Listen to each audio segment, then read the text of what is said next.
잇따라 발생한 흉기 난동 사건으로 무고한 시민들의 일상이 한순간에 파괴됐습니다. 불특정 다수를 향한 무차별 범죄로 시민들의 불안감이 커지고 있는 가운데 서울시의회가 무차별 범죄 예방을 위한 조례 제정에 나섰습니다. 코로나19 확진자가 한 달 넘게 증가세를 보이고 있습니다. 독감 환자도 덩달아 늘고 있는데요. 전문가들은 사람이 많이 모이는 곳에서는 마스크를 착용하는 것이 코로나와 독감 예방에 도움이 된다고 조언합니다.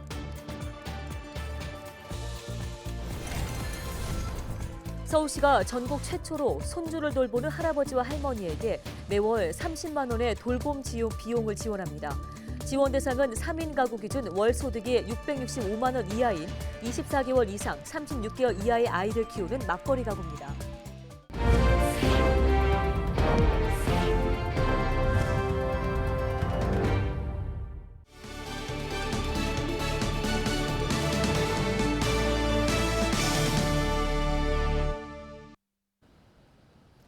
여러분 안녕하십니까? 헬로티비 뉴스입니다.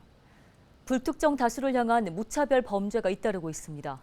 끔찍한 범죄 행각에 시민들의 불안감도 커지고 있는데요.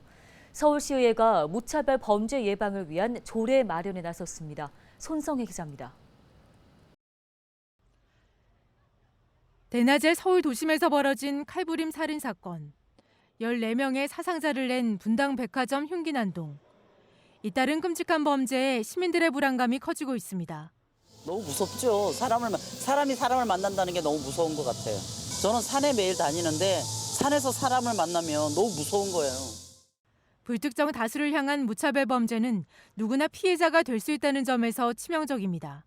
무고한 시민들이 다친 그런 상황은 결국은 새로운 형태의 사회적 테러다라고 규정할 수 있을 것 같습니다. 이런 사회 안전망에 관련된 법안들도 국회에서 선제적으로 좀 입법을 해서 이 법 테두리 안에서 좀 통제를 하고 제어를 하고 예방할 수 있는 그런 방안을 좀 강구를 해야 될 것 같아요. 사회적 테러나 다름없는 강력 범죄에 대한 법적인 대응 방안을 강화해야 한다는 목소리가 커지고 있는 상황. 서울시의회는 무차별 범죄 예방에 관한 조례 제정에 나섰습니다. 시민 누구나 피해자가 될 수 있고 재범의 위험과 모방 범죄 위험이 큰데 이를 예방하거나 보호할 수 있는 법률적 근거가 미비하다고 봤습니다.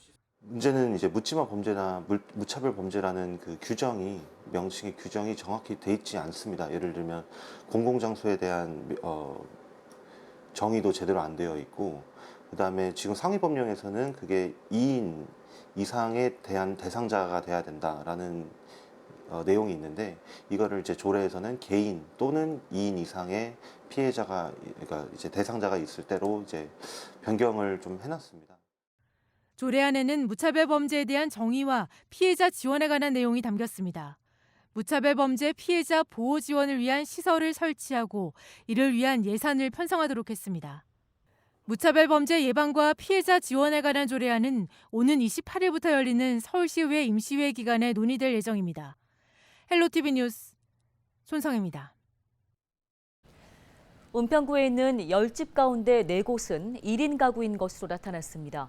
지난 6월 기준 은평구의 1인 가구는 8만 6천여 명으로 전체 21만 가구의 40% 수준으로 집계됐습니다. 은평구에서는 1인 가구를 위한 맞춤 지원에 나서고 있는데요. 저소득 1인 가구에는 밑반찬이 지원되고 돌봄이 필요한 가구에는 간병비가 지원되고 있습니다. 또 전입자에게는 안내서와 생활 물품이 제공되며 사회초년생 등은 전월세 안심계약 도움 서비스를 이용할 수 있습니다.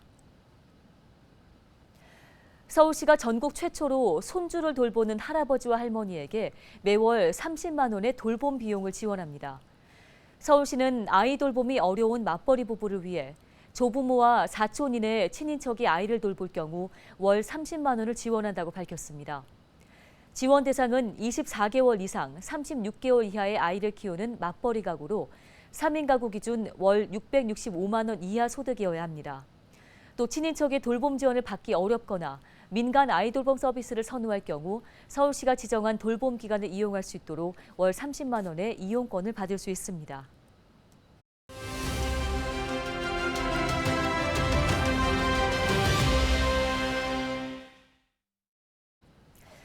코로나19 확산 추세가 심상치 않습니다. 한 달 넘게 확진자가 증가세를 보이고 있는 건데요. 여기에 독감까지 장기간 유행하면서 독감 환자도 늘고 있습니다. 관련 내용을 이대 목동병원 호흡기내과 천은미 교수와 함께 자세히 짚어보겠습니다.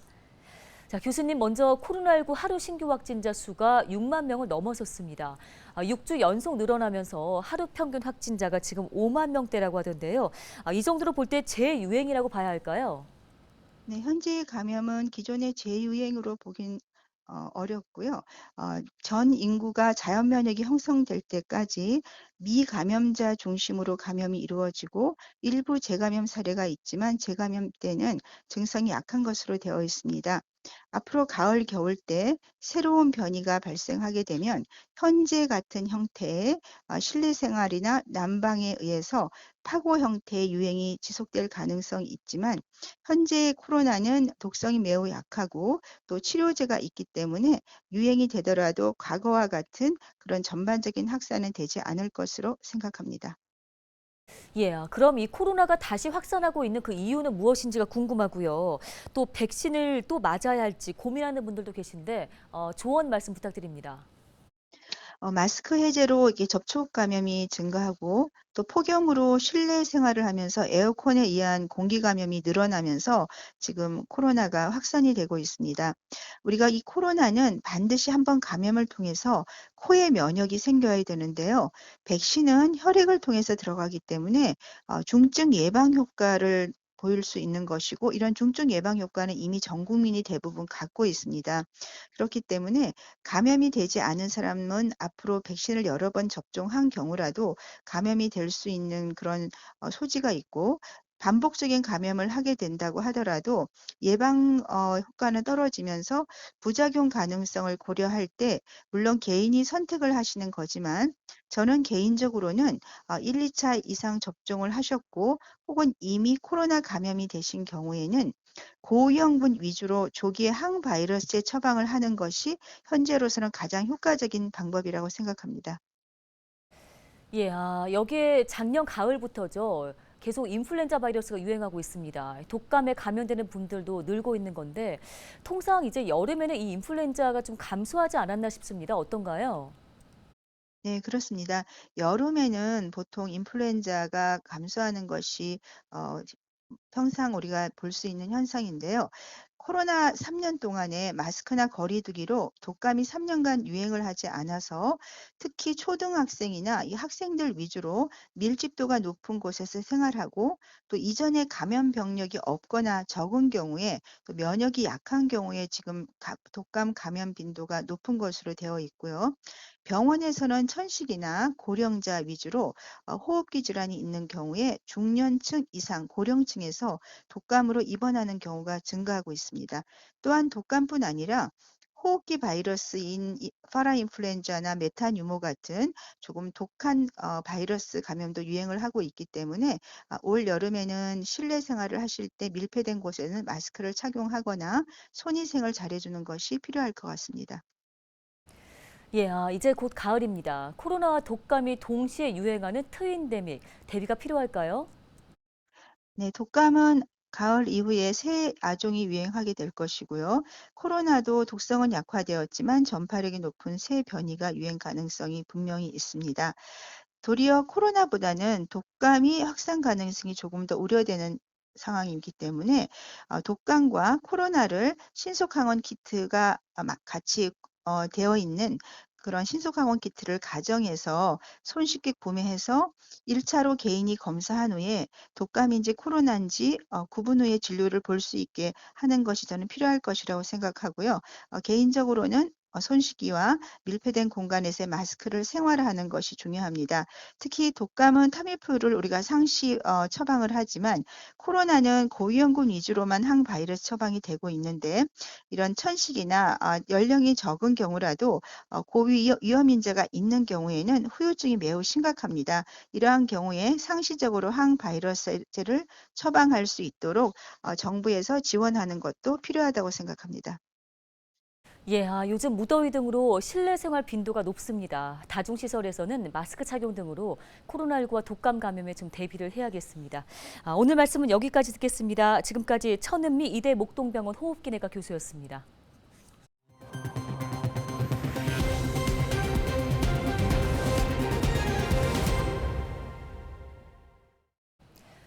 전세 사기 피해자 경공매 지원센터가 7일부터 운영에 들어갔습니다. 국토교통부가 서울 종로구 수송동에 전세 사기 피해자 경공매 지원센터를 설치했다고 밝혔습니다. 경공매 지원 서비스는 생업 등으로 경공매 절차 진행이 어려운 전세 사기 피해자를 위해 공공이 법률 서비스 대행 비용의 일부를 지원하는 사업인데요. 이를 통해 피해자는 비용의 30%만 부담하고 법률 상담 등의 서비스를 받을 수 있습니다. 센터 방문이 어려운 경우에는 피해자들이 직접 원하는 법률 전문가를 선택하면 가까운 곳에서 서비스를 받을 수 있습니다. 은평구 연신내에서 살인을 예고한 10대가 경찰에 붙잡혀 조사를 받고 있습니다. 은평경찰서는 최근 연신내에서 최대한 많은 사람을 죽이겠다는 글을 SNS에 올린 10대 A군을 협박 혐의로 긴급 체포했다고 밝혔습니다.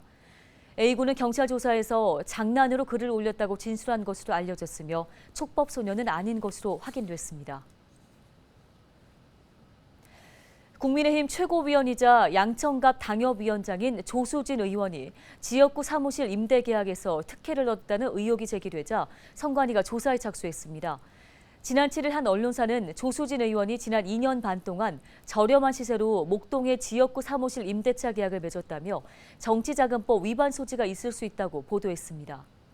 보도를 보면 조 의원은 사무실을 보증금 1억, 월세 100만 원에 계약을 했는데 조 의원이 최근 사무실을 옮긴 뒤 같은 공간이 보증금 3천만 원, 월세 300만 원의 매물로 나왔습니다.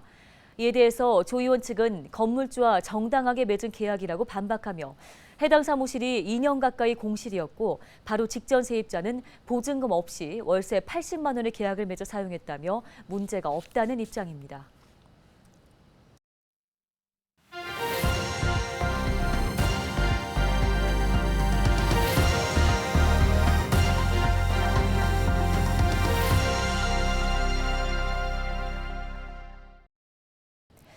지역 소멸을 막아라 케이블 TV 공동 기획보도 순서입니다. 이번 주는 자치단체들의 경제 활성화 방안을 살펴볼 텐데요.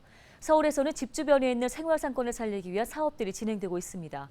딜라이브 뉴스 천서영 기자입니다. 서울시가 생활상권 활성화 사업을 시작한 건 지난 2021년. 주민들이 생활 중심지 반경에 위치한 동네 상점을 이용하면서 주민과 상인 간의 단골 관계를 형성하고 이를 통해 지역 소비 활성화를 이루자는 게 취지입니다. 현재 서울에서는 11개 지역에서 생활상권 활성화 사업이 추진되고 있습니다. 어떤 방식으로 진행되는지 대표적인 곳들을 찾아가 봅니다. 송파구 가락동에는 세러데이 가락이라는 마을 행사가 있습니다.